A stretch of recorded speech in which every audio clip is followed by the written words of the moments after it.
The war in Ukraine is dragging on, and the US and its allies have promised to arm Kyiv. The West has pledged new packages of heavier weapons while brushing off threats from Moscow that support for Kyiv could lead to a nuclear war. The meeting, called by the US at its Ramstein air base in southwestern Germany, aims to help Ukraine win the fight against the Russian invasion.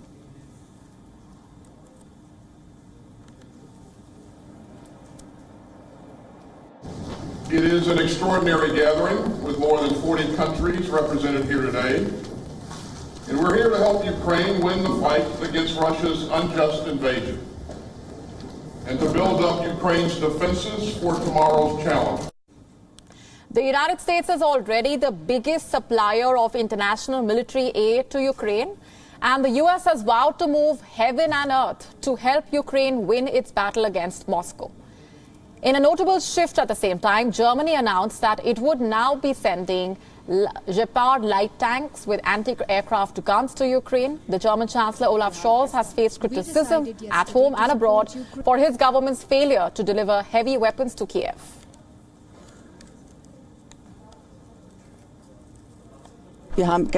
We decided yesterday to support Ukraine with Shepard anti-aircraft systems, which is exactly what Ukraine needs right now to secure its airspace from the ground. This is what became clear again today. Germany is ready, and during today's conference, we will look into all possibilities how we can further support Ukraine in its courageous and important fight for freedom and for peace.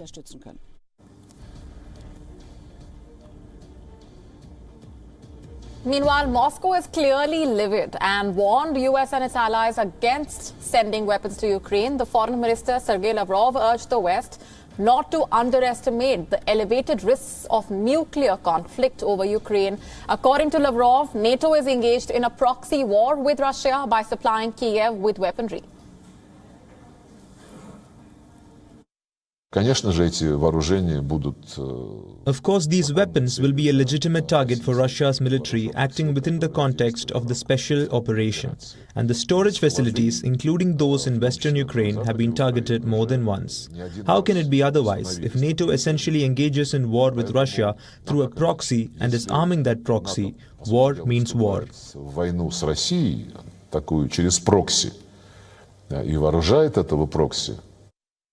The UK has brushed aside Moscow's assertion of provoking a wider conflict by supplying Ukraine with weapons. But Sergei Lavrov might also reflect that the reason that there is a war in Ukraine right now is because Russia rolled over the borders of a sovereign country and started to invade their territory. NATO is not an expansionist offensive alliance. NATO is a defensive alliance. And all of this noise from Moscow about somehow their attack on Ukraine being a response to NATO aggression is just utter nonsense. As the West readies to send heavy weaponry to Ukraine, Moscow made its intentions clear on Monday. Russian missiles hit a railway substation in the southwestern Ukrainian town of Kersny. Russia says the strikes were aimed at disrupting weapon supplies to Ukraine's forces in the east.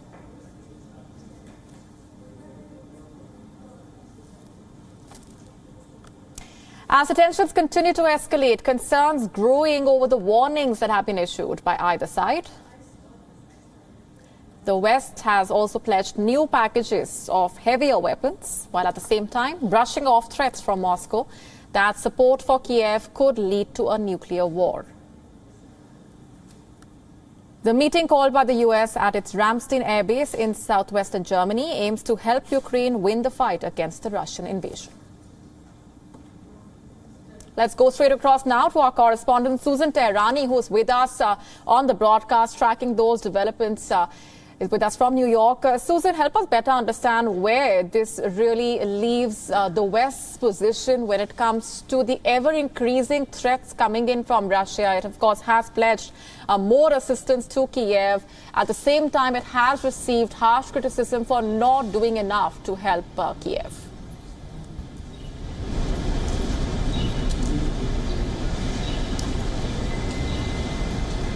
I think the response that we're seeing from the West, led by the United States, is really regarding that harsh criticism that it's been facing. But right now we're seeing an all-out, really, weapons dump into Ukraine because the United States, on the one hand, says that it believes that Ukraine can win this fight against Russia. It also says that it has intelligence that Russia's military has been increasingly weakened. And on the other hand, you really see this show of posturing, at least, and the theatrics, really, of 40 countries in a matter of a week gathering at the Ramstein air base to show this solidarity that they're behind Ukraine. That can't be underestimated either. So another significant development is that not only Lloyd Austin, the U.S. Defense Secretary, said that the main goal is to, quote unquote, weaken Russia, which signifies an offensive stance on the part of the United States, at least, on how it wants to deal with Russia. But it also shows that the fact that this meeting, we now know, is going to be carried out on a monthly basis to see how these allied nations are going to be able to assist Ukraine, at least in delivering weapons. It also shows that, they have long-term plans in hoping that Ukraine will win against Russia, but on the other hand, how they're determined to, again, going back to the fact that they want to weaken Russia.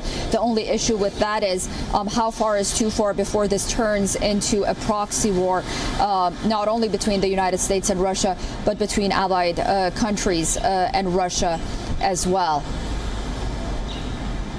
Susan Tehrani, we're leaving it there for the moment. Thanks very much for helping us better understand the West's stance at this point and what the position is looking like. WION now available in your country. Download the app now. Get all the news on the move.